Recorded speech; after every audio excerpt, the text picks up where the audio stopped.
Imagine walking out to your mailbox on a gray, ordinary afternoon. You are expecting bills, maybe a postcard, maybe a flyer from the local grocery store. You reach inside. The metal is cold against your fingers. You pull out a stack of envelopes, but one of them stands out. It has no return address. It has no stamp from a distant city. It was mailed from right here, in your town. The handwriting is strange. Block letters. Jagged. Angry. You tear it open, and as you read, your blood runs cold. Because the person who wrote this doesn't just know your name. They know where you go. They know who you see. They know your darkest secrets. And they are watching you right now.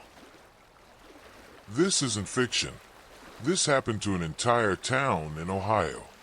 Welcome to the mystery of the Circleville Letters. Before we open the envelope and step into the mystery, let's find a place of safety. You are not in Ohio. You are not being watched. You are safe in your own sanctuary. The doors are locked. The windows are closed against the night. Listen to the sound of the rain outside. It washes away the stress of the day. Let your shoulders drop. Unclench your jaw. Take a deep breath in and let it out slowly. Tonight, we are simply observers. We are ghosts traveling back in time. We're going to the year 1976, to a small, quiet town called Circleville. The streets are lined with old trees. The houses have porches with rocking chairs. It looks like the perfect American town, but behind the curtains, shadows are moving. Let's walk down these rainy streets together. Circleville, Ohio. A place where everyone knows everyone. A place where neighbors wave to each other. But in 1976, that familiarity turned into fear. It began with Mary Gillespie. Mary was a bus driver, a mother, a wife. She lived a normal life. Until the letter started. Imagine holding that first letter. The paper was cheap.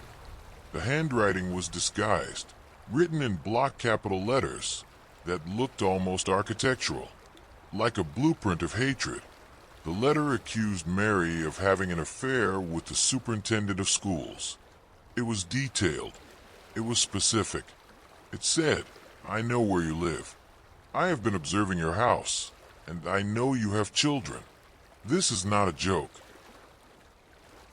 Mary tried to hide it. She tried to ignore it, but the letters kept coming, not just to her, but to her husband, Ron. Imagine the tension in that house. Every time the mailman arrived, the air would get heavy. The writer knew when they were home. The writer knew when they left. It was the feeling of invisible eyes on the back of your neck. Day after day, week after week, the town of Circleville was becoming a prison of paper and ink. The writer wasn't satisfied with just letters. The terror moved from the mailbox to the streets. Mary would be driving her empty school bus, the large yellow vehicle moving slowly down the country roads. And she would see them. Signs. Large signs nailed to fence posts and telephone poles, painted with that same jagged block handwriting. Sharing her secrets with the whole world. Imagine the humiliation. Imagine the fear. Driving past a sign that screams your name. Mary tried to tear them down, but every time she did, she felt like someone was in the bushes, watching, laughing. One day, her husband, Ron, received a letter that pushed him over the edge. It threatened his life. Ron was a man of action. He told his children he knew who the writer was. He took his gun. He got into his truck, and he drove out into the night to confront the writer. The rain was falling, just like it is tonight. The tires hissed on the wet asphalt. Ron Gillespie drove, and he never came back. His truck was found crashed against a tree. Ron was dead. The police called it an accident, but the town knew better. because the letters didn't stop. Years passed. The mystery deepened. Mary tried to move on, but the writer was patient. One afternoon, Mary was driving her route. She saw a sign along the road. Another threat. Anger took over. She stopped the bus. She got out to tear the sign down.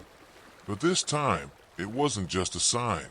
Behind the sign, attached to the post, was a box. A small box wrapped in string. Mary looked at it. Something felt wrong. She took the box to the police station, and when the police opened it, the room went silent. It was a trap, a mechanism so simple, yet so deadly. Inside the box was a loaded handgun. A string was attached to the trigger. If Mary had pulled the sign down in a certain way, the string would have pulled the trigger. The bullet was aimed perfectly to hit her in the chest. It was an assassination attempt. But who built it? Who hated Mary this much? The police focused on Mary's brother-in-law, Paul Freshour. The handwriting experts said his writing matched the letters. The gun in the box belonged to him. It seemed like an open and shut case. Paul was arrested. The trial was the talk of the town. Paul swore he was innocent. He begged them to believe him, but the evidence was there. Paul Freshour was sent to prison. The town of Circleville let out a sigh of relief. The boogeyman was locked away. The mailboxes were safe again, or so they thought. Paul was in solitary confinement. He had no access to pens, no access to paper, no access to stamps. He was watched 24 hours a day. And yet, the letters continued. New letters, with the same jagged handwriting. They arrived at homes all over Circleville. They arrived at the warden's office. They even arrived in Paul's own prison cell. How? If the writer was locked in a cage, who was mailing the letters? Was Paul a genius mastermind? Or was the real watcher still out there? Still walking the rainy streets? Still watching? Decades have passed since 1976. The letters eventually stopped. The ink faded. The paper turned yellow. Paul Freshour spent years in prison, maintaining his innocence until the day he died. The secrets of Circleville were never fully revealed. Was it a conspiracy? Was it a group of people? Or was it one person, a ghost in the machine, who simply got bored? Today, Circleville is quiet again. The trees still line the streets. The mail trucks still deliver the mail. But if you ask the older residents, they still remember. They remember the feeling of opening a mailbox with trembling hands. They remember the block letters. They remember the feeling of being watched. But you are not in Circleville. You are far away from the mystery. The letter is closed. The mailbox is empty. The secrets are buried deep in the past. Let the story drift away like smoke in the wind. Focus on the sound of the rain. Focus on the warmth of your bed. There are no eyes on you. Only the stars. You are safe. You are hidden. You are at peace. Let the darkness wrap you in its comfortable blanket. No more letters. Imagine standing at the edge of a dense, dark forest. It is deep winter. The snow is thick, covering the ground in a heavy white blanket that swallows every sound. You are looking across a frozen field towards a solitary farmhouse. It stands alone, isolated from the rest of the world. Smoke is rising lazily from the chimney. It looks peaceful. It looks quiet. But then, you look down at the snow, and you see them. Footprints. A single set of tracks leading out of the dark forest, walking across the open field, and going straight to the farmhouse. You follow them with your eyes, expecting to see a second set of tracks coming back. But there are none. The footprints lead to the house, and they stop. Whoever walked out of the woods that night walked into the house and never came out again. Welcome to the chilling mystery of the Hinterkaifeck Farm. Let us travel back in time to the year 1922. We are in Bavaria, Germany, about 60 miles north of Munich. The landscape here is beautiful but harsh. Rolling hills, deep woods, and winters that seem to last forever. The farmstead of Hinterkaifeck was a fortress of solitude. It was owned by the Gruber family, Andreas, his wife Kazilia, their widowed daughter Victoria, and her 2 children, little Kazilia and the baby Joseph. They were a wealthy family, hard-working, but they kept to themselves. They were known in the nearby village, but they were not close to anyone. They lived their lives behind the thick walls of their farm, surrounded by the silence of the snow. The mystery did not begin with violence. It began with a whisper. 6 months before the end, the family maid abruptly quit her job. She packed her bags in a panic. She told the neighbors that the house was haunted. She said she heard footsteps in the attic at night. She heard voices in the walls. She felt like she was being watched from the shadows. The family laughed at her. They said it was just the wind, just the old house, settling in the cold. But she left, terrified, running away from the farm, leaving the family alone with their invisible guest. For months, everything seemed normal. But in March 1922, strange things began to happen. Little things. Things that make the hair on the back of your neck stand up. Andreas, the father, began to notice small disturbances around the property. One morning, he went out to the tool shed and found the door unlocked. He was sure he had locked it the night before. Another day, he found a newspaper lying on the porch. It was a newspaper from Munich, but no one in the family subscribed to it. No one had bought it. It just appeared, as if delivered by a ghost. And then the keys went missing. The heavy iron keys to the main house door disappeared. They searched everywhere, under the tables, in the pockets of coats, in the drawers, but the keys were gone. It was as if someone had taken them to ensure they could come and go as they pleased. But the most terrifying discovery happened a few days later. It had snowed heavily the night before. A fresh, pristine layer of white powder covered the world. Andreas went out to check the property. That is when he saw the footprints. Distinct, deep, boot prints, leading from the edge of the dark forest across the pristine snow, directly to the machine room of the farm. Andreas looked for the return tracks. He walked around the house. He checked the path back to the woods, but there were no return tracks. Someone had walked into the farm during the night, and they were still there. Andreas searched the barn. He searched the machine shed.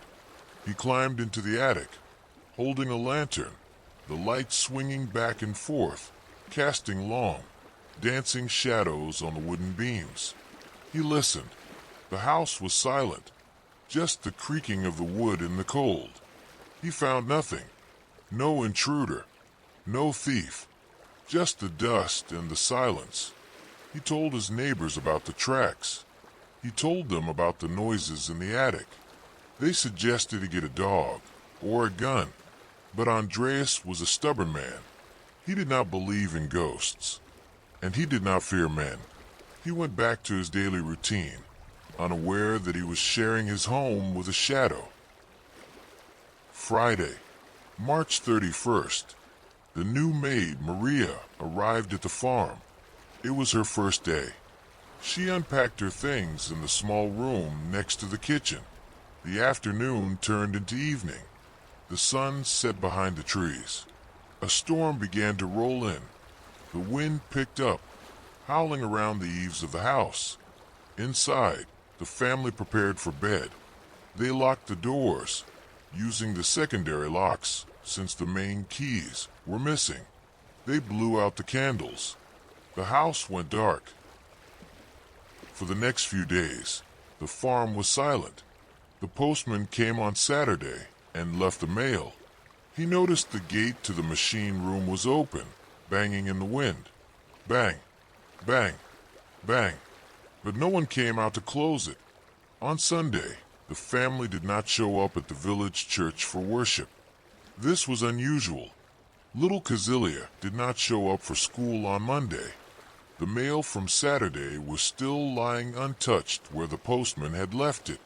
The neighbors began to worry. The smoke had stopped rising from the chimney. The cattle in the barn were mooing loudly, hungry and unmilked. The farm felt abandoned. Finally, on Tuesday, April 4th, a group of neighbors decided to investigate. They walked up the snowy path to the house. It was eerie. The dog was barking inside the barn, a frantic, high-pitched bark. The men opened the barn door. The barn was dark and smelled of hay and animals. They walked towards the back, towards the door that led into the main house. And there in the hay, covered by an old door and some straw, they found them. Andreas, Cazilia, Victoria, and little Cazilia. They went inside the house. It was cold. The fire had been out for days. In the maid's room, they found Maria, dead in her bed. She had not even unpacked her bags. In the nursery, they found the baby, Joseph, sleeping eternally in his crib. The silence was absolute. The neighbors stood there, horrified, listening to the wind rattling the windows. But the investigation revealed details that made the blood run cold. The autopsy showed that they had died on Friday night, but the neighbors had seen smoke rising from the chimney on Saturday and Sunday. Someone had been in the house. Someone had been living there with the bodies for days. They had eaten the food from the pantry. They had fed the cattle in the barn. They had kept the fire going. The person who walked out of the woods did not leave after the crime. They stayed. They made themselves at home. The police found a makeshift bed in the attic, a pile of straw and old rags, flattened as if someone had been sleeping there for a long time. There were holes drilled in the floor of the attic, looking down into the bedrooms. The stranger had been watching them sleep, watching them eat, watching them live their lives, waiting for the perfect moment. The footprints in the snow were not an arrival. They were a return. The stranger had been living in the attic all along. The police interviewed hundreds of suspects, vagrants, thieves, neighbors. Even the skulls of the victims were sent to psychics in Munich to see if they could solve the mystery. But the skulls remained silent.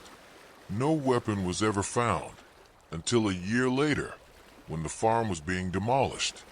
Hidden in the floorboards of the attic, the workers found a mattock, a pickaxe tool, covered in rust and dried blood. It had been hidden there by the stranger before he finally melted away into the forest.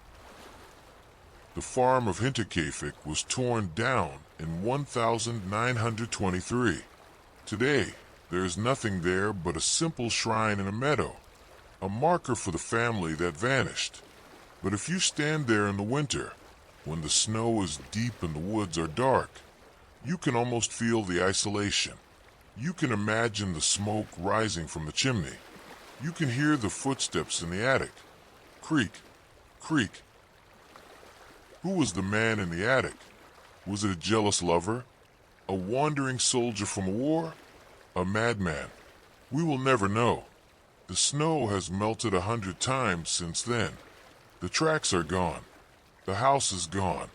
Only the mystery remains, frozen in time. And now, leave the snowy fields of Bavaria behind.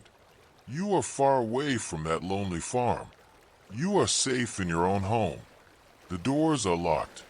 The windows are secure. There are no footprints in the snow outside your door. There is no one in your attic.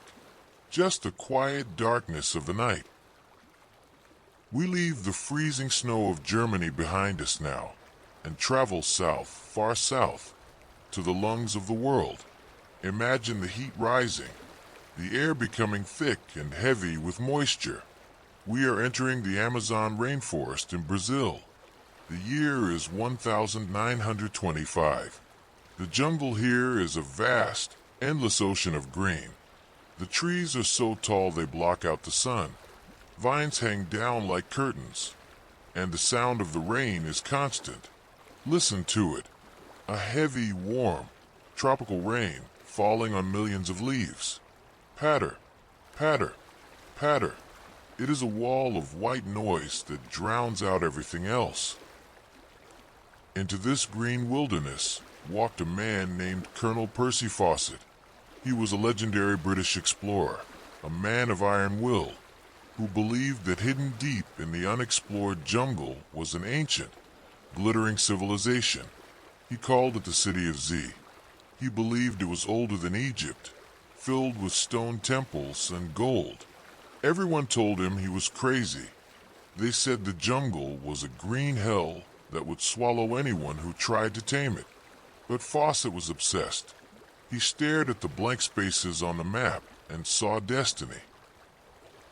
He took with him his eldest son, Jack, and Jack's best friend, Raleigh Rimmel. 3 men against the unknown. They packed light. They didn't want a large army of porters. They wanted to move fast and silent. Imagine their small wooden canoe moving up the Xingu River. The water is dark and muddy, swirling with dangerous currents. The banks are lined with caimans and dense vegetation. The heat is oppressive. It presses down on your chest. Sweat drips constantly. Day after day, they paddled deeper into the unknown. They left the last outpost of civilization behind. They entered the territory of tribes that had never seen a white man before. At night, they would pull their boat to the shore and set up camp. Imagine the sounds of the jungle at night, the chirping of a million insects, the call of strange birds, the rustling of unseen animals in the undergrowth. They slept in hammocks slung between the trees, covered by mosquito nets, listening to the breathing of the forest. On May 29th, 1925, Fawcett arrived at a place he called Dead Horse Camp. This was the point of no return. From here, they would leave the river and hack their way on foot into the dense, unmapped jungle. Fawcett sat by the fire that night and wrote a final letter to his wife, Nina, back in England. He gave the letter to a native runner to take back to the city. His words were confident. He wrote, "You need have no fear of any failure." He believed he was on the brink of the greatest discovery in history. The runner took the letter and left. Fawcett, Jack, and Raleigh stood at the edge of the clearing. They adjusted their packs. They checked their machetes. And then they stepped into the green wall of trees. The leaves closed behind them. And that was the last time anyone ever saw or heard from him. They simply vanished off the face of the earth. What happened in those dark woods? Did they find the City of Z? Did they find the stone temples and the gold? Or did the jungle take them? For years, Nina Fawcett waited for her husband. She sat by the window in England, watching the rain, waiting for a telegram that never came. Expeditions were sent to find them. Dozens of brave men walked into the jungle to look for Fawcett. Many of them never came back either. The jungle is a jealous guardian. It keeps its secrets. Some say they were killed by a hostile tribe. Some say they starved to death, lost in the endless maze of trees. Some say they decided to stay, living out their days in the wild, far from the madness of the modern world. In 1996, an expedition found a signet ring belonging to Fawcett in a tribal village, but no bones. No grave, just a ring, a small circle of gold, left behind in the mud. Imagine the jungle now. It has grown over their tracks. The trees have reclaimed the path they cut. The rain has washed away their footprints. The city of Z, if it exists, is still hidden, covered in vines and moss, sleeping in the shadows. The Amazon flows on, indifferent to the men who tried to conquer it. The river is wide and slow. The rain continues to fall. And now, our journey is truly over. We have traveled from the ice to the desert, from the ocean to the jungle. The world is full of places where silence reigns. You have explored them all tonight, but the safest place is here, in your room. Let the sound of the tropical rain soothe you. It is warm rain, comforting rain. It creates a cocoon around you. The insects are humming a lullaby. The river is rocking you to sleep. There are no more maps to follow, no more paths to cut. You can put down your heavy pack. You can rest your tired feet. We travel back now to the very beginning of the American mystery, long before the cities were built, long before the lights of modern civilization pushed back the dark. We're going to the wild, untamed coast of North Carolina. The year is 1587. Imagine the Outer Banks, a thin strip of sand separating the calm sound from the raging Atlantic Ocean. The air is thick with salt and humidity. The sand dunes shift in the wind, and hidden behind these dunes, on an island called Roanoke, a group of 115 brave men, women, and children are trying to build a home. They were led by a man named John White. They came from England with dreams of a new life. Imagine them arriving on the shore, the sound of their boots sinking into the wet sand, the smell of the pine trees mixing with the sea air. They began to build. Listen to the sounds of the colony, the rhythmic chopping of axes against the oak trees.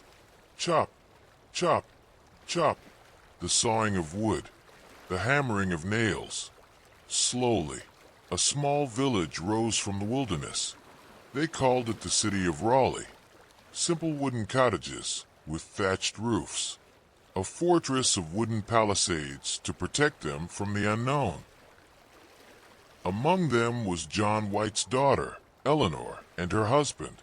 And soon, a baby was born, Virginia Dare, the first English child born in the New World. Her cry was the sound of hope in a vast, silent continent. But supplies were running low. The soil was sandy and hard to farm.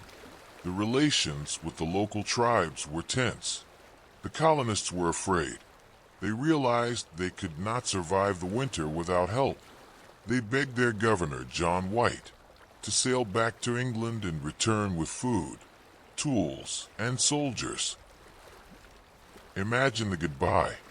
It is late summer. John White stands on the beach.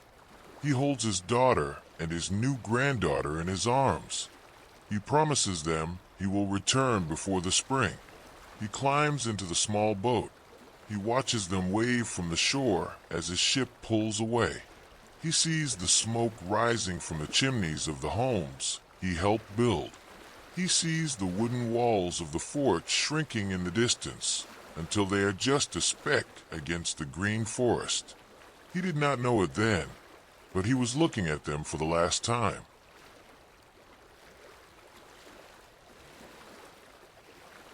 The journey back to England was long and dangerous, but the real tragedy began when he arrived. War had broken out. England was at war with Spain. The mighty Spanish Armada was approaching. Every ship, every sailor, every captain was ordered by the Queen to defend England. John White begged for a ship to go back to Roanoke. He pleaded. He told them about his family waiting on the island. But no one listened. The war was more important. Now imagine the waiting. This is the part of the story that is truly haunting. John White waited in England not for a month, not for a year, but for 3 long years. 3 years of standing on the docks, looking west across the gray ocean. 3 years of wondering if his daughter was still alive. 3 years of wondering if little Virginia Dare was walking yet. Every night he went to sleep, wondering if the colony was cold, or hungry, or under attack. The guilt must have been a heavy stone in his chest, pressing down on him, day after day. Finally, in 1590, the war quieted down. John White managed to secure passage on a privateer ship. He was finally going home. The voyage across the Atlantic was rough. Storms battered the ship. It felt as if the ocean itself was trying to stop him, but he pushed on. On August 18th, 1590, on his granddaughter's 3rd birthday, they sighted the island of Roanoke. As they approached the shore, the sailors saw a plume of smoke rising from the island into the evening sky. John White's heart leaped with joy. Smoke meant fire. Fire meant life. He thought they were cooking dinner. He thought they were signaling him. The ship anchored, but it was too late in the day to land. They played music on trumpets. They sang English songs loudly into the darkness, hoping the colonists would hear them and know that help had arrived. But there was no answer from the island, just the sound of the surf. The next morning, John White and the sailors rowed to the shore. They walked up the sandy path toward the settlement. The woods were silent, too silent. No dogs barking, no children playing, no axes chopping wood, just the wind rustling the leaves of the live oak trees. They reached the clearing where the village stood, and they stopped. The houses were gone, taken down, not destroyed by fire, not smashed by battle, but carefully dismantled. The wooden palisade, the wall of the fort, was still standing, but inside there was nothing. No tables, no chairs, no pots. It was empty. The colony had not just died, it had vanished. John White walked through the ghost town. He found heavy iron bars and lead weights that were too heavy to carry, left behind, overgrown with grass and weeds. Nature was already reclaiming the city of Raleigh. Before he left, 3 years ago, White had told the colonists, "If you leave this place, carve the name of where you are going on a tree, and if you are in danger, carve a cross above it." White ran to a large tree near the entrance of the fort. The bark had been peeled away, and carved into the wood, in clear capital letters, was a single word, Croton. He looked for a cross. He looked above the word. He looked below it. There was no cross. There was no sign of distress. Just a word. Croton was the name of a nearby island, home to a friendly tribe. White felt a surge of hope. They had moved. They were safe with their friends. He ran back to the ship. He ordered the captain to sail to Croton immediately. It was only 50 miles away.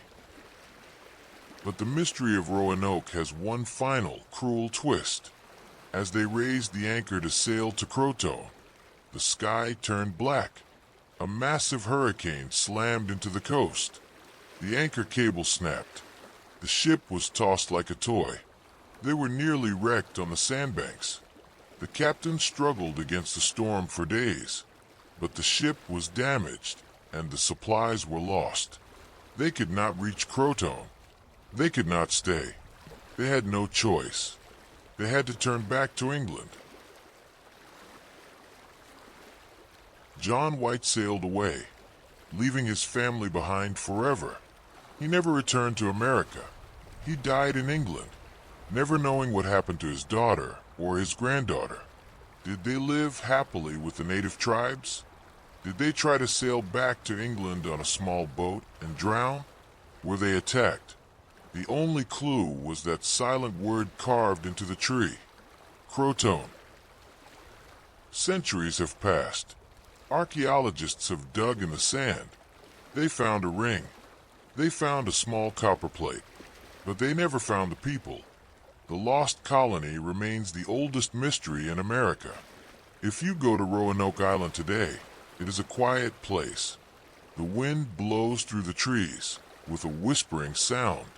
Some say if you listen closely, you can hear the name Virginia in the breeze. And now, our long journey into the past is over. The ships are gone. The settlers are gone. The map is empty. You are here, in the present, safe and warm. The mystery of the Lost Colony is not for you to solve tonight. It is just a story, drifting in the mist. Imagine the island at night, the fireflies dancing in the forest, the waves gently washing over the message on the tree, slowly erasing it year after year. The silence is deep and peaceful. Nature has taken everything back. We leave the wet jungles and the frozen oceans behind us now. We travel to a place where the sun is king, and the sand stretches out like an endless golden ocean. We're going to the Valley of the Kings in Egypt. The year is 1922. It is a landscape of stark, dry beauty. Imagine the heat shimmering off the limestone cliffs. The absolute silence of the desert. There's no wind here. No rustling leaves. Just the sun beating down on the ancient rocks, and the dust settling slowly on the ground.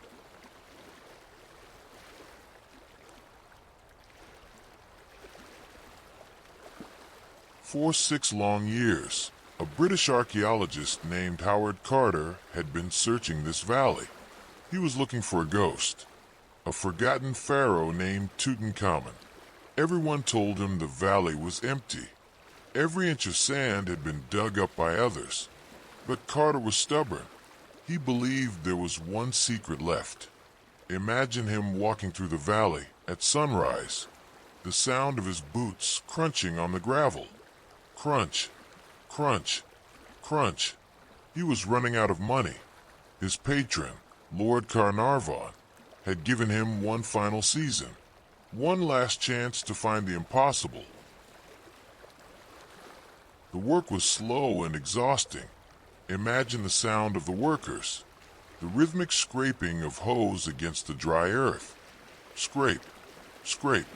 The sound of baskets filled with rubble being carried away. The dust rising in clouds, coating their faces, filling their lungs. Day after day, week after week, moving tons of rock just to find nothing, just more bedrock. The valley seemed to be mocking them with its emptiness. But then, on the morning of November 4th, silence fell over the dig site. A water boy, digging a hole for his water jar in the sand, hit something hard. It wasn't rock. It was a stone step. Carter came running. They brushed away the sand. Brush, brush, brush. A step appeared. Then another, and another. A staircase, cut deep into the bedrock, leading down into the darkness. They dug feverishly. 12 steps down, they found a sealed doorway. The plaster seals were intact. They bore the royal jackal seal of the necropolis.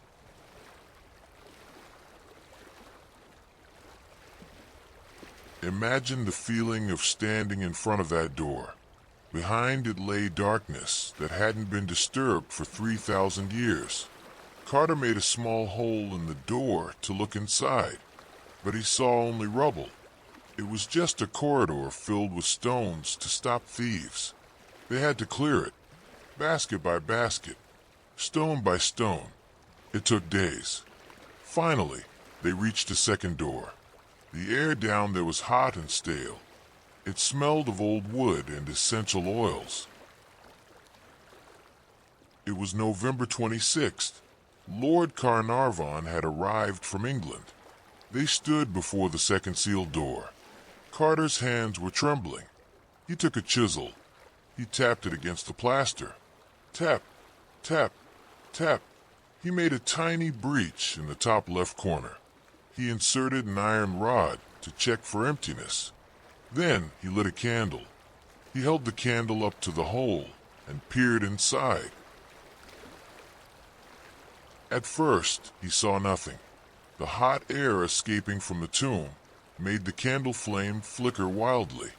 His eyes struggled to adjust to the darkness, but slowly, as the mist cleared, strange animals, statues, and gold, everywhere the glint of gold, emerged from the shadows.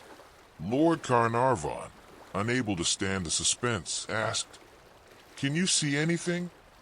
Carter turned slowly, his face pale in the candlelight, and whispered the famous words, "Yes, wonderful things."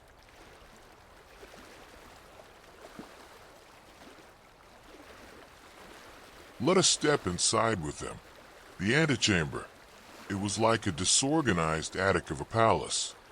3 golden funeral beds in the shape of strange beasts stood against the wall. A golden throne, decorated with glass and silver.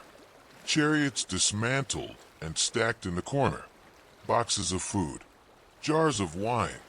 Statues of black sentinels with gold skirts guarding the sealed wall to the burial chamber. The silence in the room was heavy. It was a silence that had weight.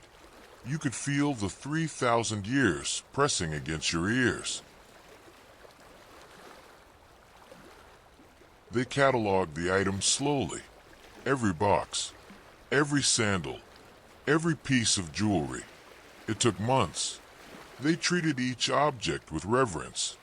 The sound of a pencil writing in a notebook. The sound of a camera shutter clicking, click, echoing in the tomb. Finally, they opened the burial chamber, and there, inside 4 nested shrines of gold, lay the sarcophagus, and inside that, a coffin of solid gold, and inside that, the boy king, wearing his death mask, staring eternally at the ceiling.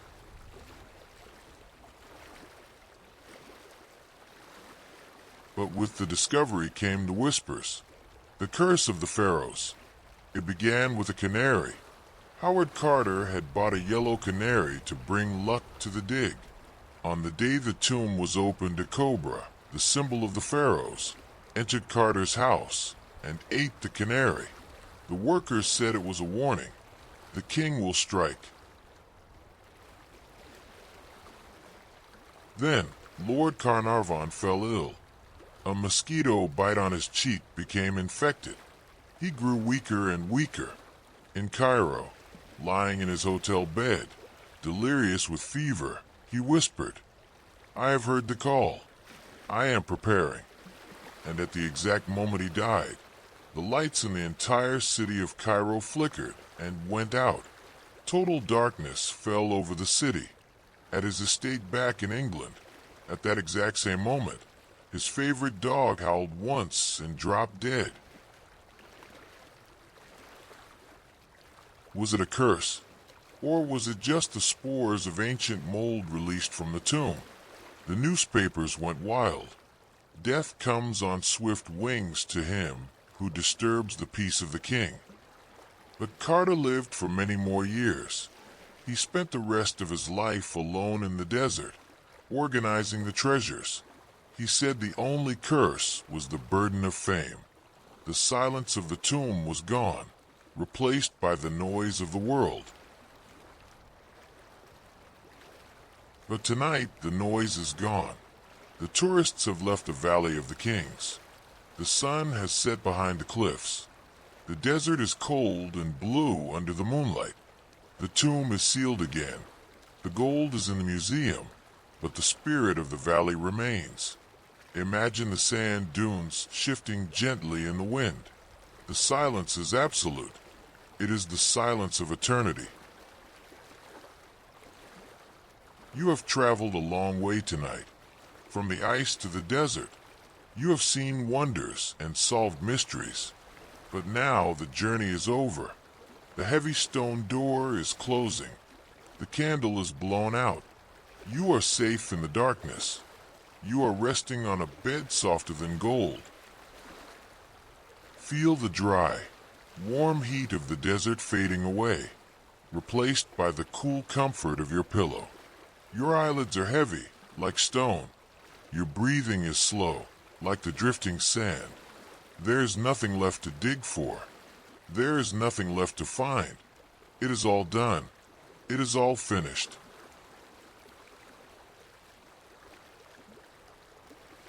We leave the ancient sands of Egypt behind us now and travel forward in time to a bright, sunny afternoon in Florida. The date is December 5th, 1945. The war is over. The world is at peace. We are at the Naval Air Station in Fort Lauderdale. The sky is a brilliant blue, dotted with fluffy white clouds. The air is warm and smells of aviation fuel and ocean salt. 5 TBM Avenger torpedo bombers are lined up on the runway. These are heavy, reliable planes. They are huge, powerful machines built for war. But today they are going on a simple training mission. Mission number 19. Listen to the sound of the engines starting up. One by one, the propellers spin. A low, deep rumble that vibrates in your chest. It is a steady, comforting drone, a white noise that drowns out all thoughts.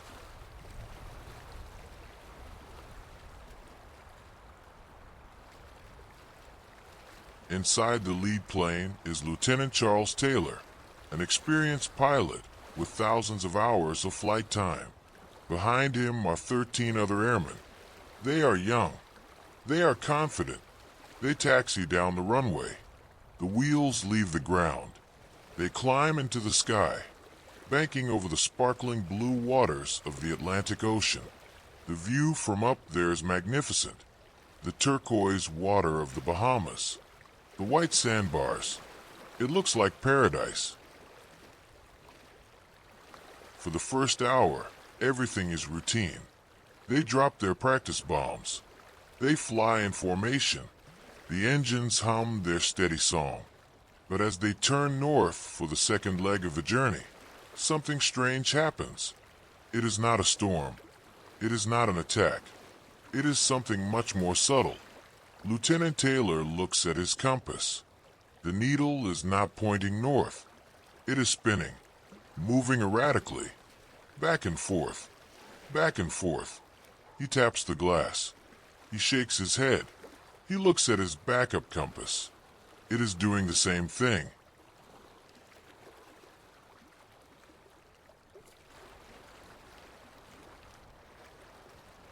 Imagine the feeling of confusion. You are flying over the open ocean. There are no landmarks, no roads, only water in every direction. And your only guide, the magnetic north, has gone crazy. Taylor keys his microphone. Listen to the sound of the radio static. Hiss, crackle. Both my compasses are out, he says. I'm trying to find Fort Lauderdale, but I don't know how far down we are. His voice is calm, but tight. The weather begins to change. The sun dips lower. The bright blue sky turns a bruised purple and gray. The wind picks up, whipping the tops of the waves into white foam. The pilots try to find land. They fly west. Then they fly east. They are zigzagging across the ocean, chasing ghosts. But every island looks the same. Is that the Bahamas? Is that Florida? Or is it just a shadow on the water? The radio transmissions become more fragmented. They are hearing voices from other planes, but they are faint, ghostly voices drifting through the static. Everything looks wrong, one pilot says. Even the ocean doesn't look like it should. They are entering what sailors call the white water, a place where the horizon disappears and the sea and sky merge into one gray wall. Back at the base in Fort Lauderdale, The radio operators are listening helplessly. They can hear the pilots talking to each other. They can hear the fear rising in their voices as the fuel gauges drop lower and lower. Tick, tick, tick. The sun sets. Darkness swallows the Atlantic. The 5 planes are now just tiny specks of light in an endless void. Then, a final transmission. It is not a scream. It is a resignation. "We are entering white water," Taylor says. "We're completely lost." And then silence. The radio goes dead. Just the hiss of the static remains. 5 planes, 14 men, vanished instantly. The Navy sends out a rescue plane, a massive PBM Mariner flying boat with 13 crew members. It takes off into the night to find them. It flies into the same darkness, and it too never returns. 27 men gone in a single night. No wreckage was ever found. No oil slick. No life rafts. It was as if the sky simply opened up and took them. Some say they flew into a magnetic vortex. Some say they flew to Mars. But the truth is likely quieter. They simply ran out of fuel. The engine stopped. The propellers slowed down. Stopped. And they glided silently down towards the water. The ocean caught them. It cradled them. And it pulled them down into the deep, soft sand of the sea floor. Imagine them there now. The planes are sitting on the bottom of the ocean, arranged in perfect formation. The metal is covered in coral. Fish swim through the cockpits. It is peaceful there. The confusion is over. The compasses have stopped spinning. The engines are cold. They are resting in the ultimate silence of the deep.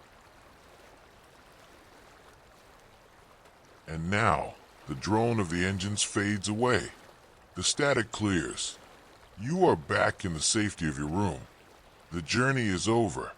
We have flown through the sky and dived into the sea. The world is full of things we cannot explain. But tonight, you don't need explanations. You only need rest.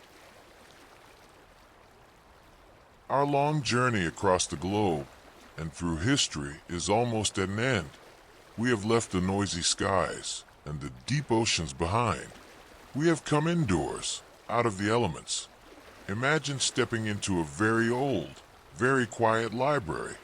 It is somewhere in Europe, perhaps an ancient monastery hidden in the hills of Italy. The air is cool and still. It smells of dust, old leather bindings, and beeswax candles. The walls are lined from floor to ceiling with dark wooden shelves, filled with thousands of forgotten books. But we are here for only one. It is sitting on a wooden table in the center of the room. It is not a large book. It is humble, bound in plain, worn vellum, which is animal skin prepared for writing. It looks unimpressive on the outside, but inside, it holds the greatest quiet mystery in the world.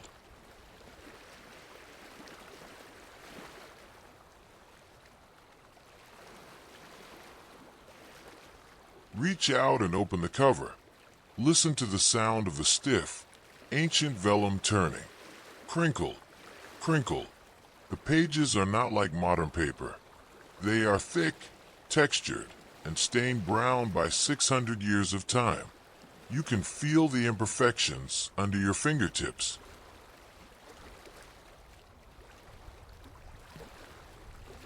The first thing you notice is the writing. The book is filled with elegant, looping script. It flows across the page in rhythmic lines. It looks like a real language. It has structure. It has repeating characters. It looks like something you should be able to read. But when you try, the letters slide away from your understanding. They are alien characters, a language that no human has ever spoken. an alphabet that exists only between these two covers.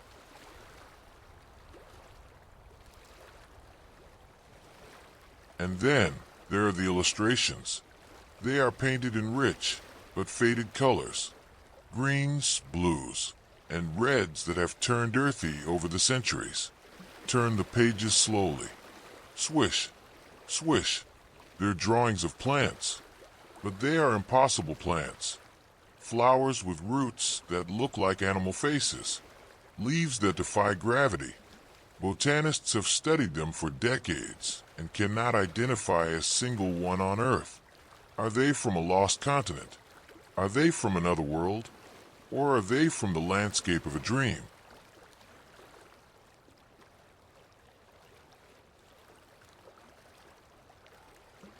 Turn further into the book. The drawings become stranger. There are intricate astronomical charts of stars and zodiac signs that do not match our sky. There are pages filled with drawings of naked women with swollen bellies, bathing in strange, interconnected green tubes and pools of dark liquid. They look serene, floating in this inexplicable plumbing system.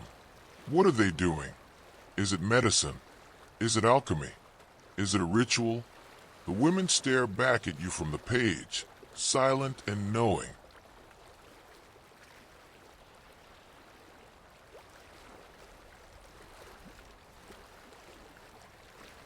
In 1912, a rare book dealer named Wilfred Voynich found this manuscript hidden in a chest in a Jesuit college near Rome. Since then, the greatest minds in the world have tried to break its silence. The codebreakers who cracked the Nazi Enigma machine in World War II tried. They failed. Modern supercomputers and artificial intelligence have tried. They failed. The book refuses to speak.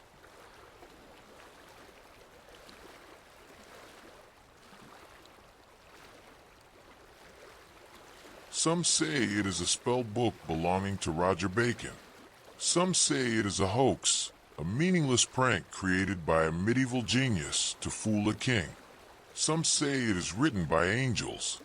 The theories swirl around it like dust in the library light, but the book itself just sits there, closed, quiet, holding its secret tightly.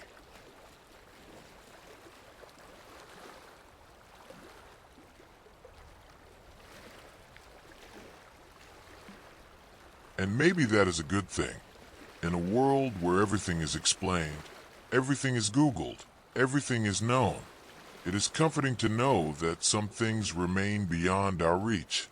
The Voynich manuscript is a reminder that the universe still has secrets. It is a door that is meant to stay locked.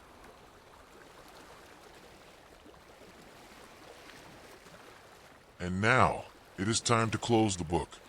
Close the heavy vellum cover. Thud. The dust settles. The library is silent again. Our journey is over. We have traveled through time and space, through danger and wonder. But now, you are back where you belong.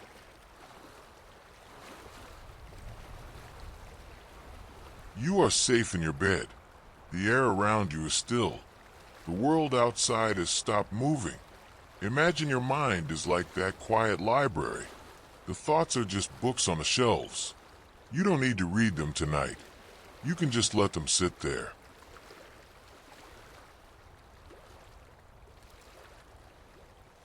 Your body is heavy, sinking deeper into the mattress, just as the dust sinks onto the old shelves. Your breathing is slow and steady, like the turning of ancient pages. In and out. The mystery is beautiful because it is unfinished. Let it go.